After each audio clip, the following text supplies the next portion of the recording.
Chinese fighters didn't just approach Japanese jets, they locked fire control radar on them. The step just before pulling the trigger. Tokyo is furious. Beijing says Japan is lying, and Australia is now weighing in. If this is the new normal in the Indo-Pacific, what happens the next time someone flinches?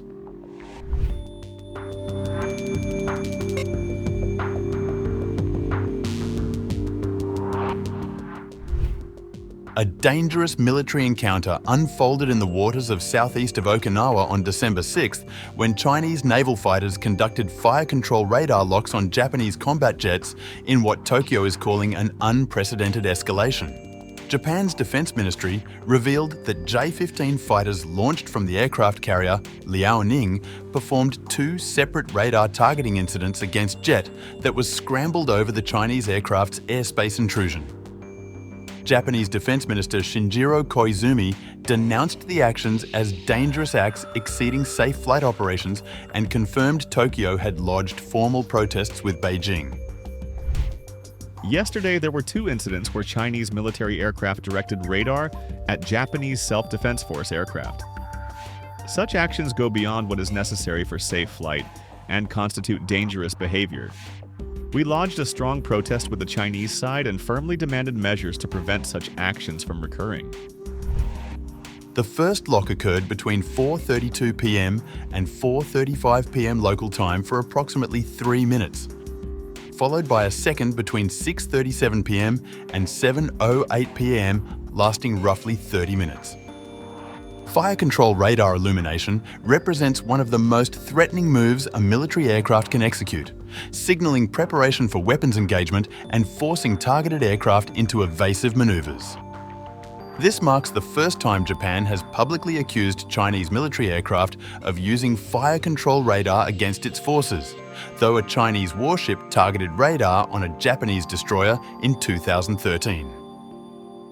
Unlike standard surveillance radar, fire control systems provide precise, focused tracking that prepares weapon systems for engagement, widely interpreted as a high-intensity warning or pre-combat signal.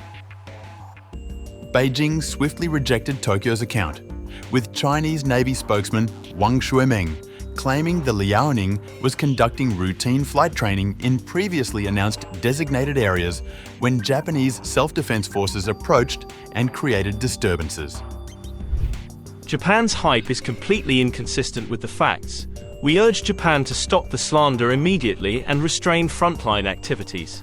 The Chinese Navy will take necessary measures according to law to resolutely safeguard its security and legitimate rights and interests. The spokesman accused Tokyo of inconsistency with facts and urged Japan to restrain frontline activities, vowing the Navy would take necessary measures to safeguard legitimate rights. The Liaoning carrier battle group included the Type 055 destroyer Nanchang and Type 052D destroyers Shening and Kaifeng, conducting flight operations roughly 270 kilometers west of Kita-Daito Island off Okinawa. Separately, 3 additional Chinese warships transited the Miyako Strait earlier, moving northwest into the East China Sea. Australian Defence Minister Richard Marles weighed in during talks with Koizumi in Tokyo on December 7th, calling the incidents concerning and noting Canberra has experienced similar troubling encounters with Chinese forces. The events last night are concerning, and Australia has also experienced concerning events in interactions with the PLA. And we will continue to stand with Japan in working with Japan to assert the rules-based order in this region, and we will do it resolutely.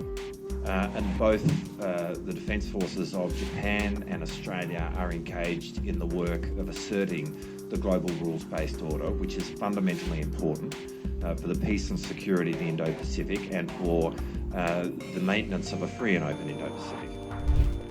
The confrontation comes amid sharply deteriorating relations following repeated statements by Prime Minister Sanae Takaichi, who suggested in early November that Tokyo could intervene militarily if Beijing attacks Taiwan.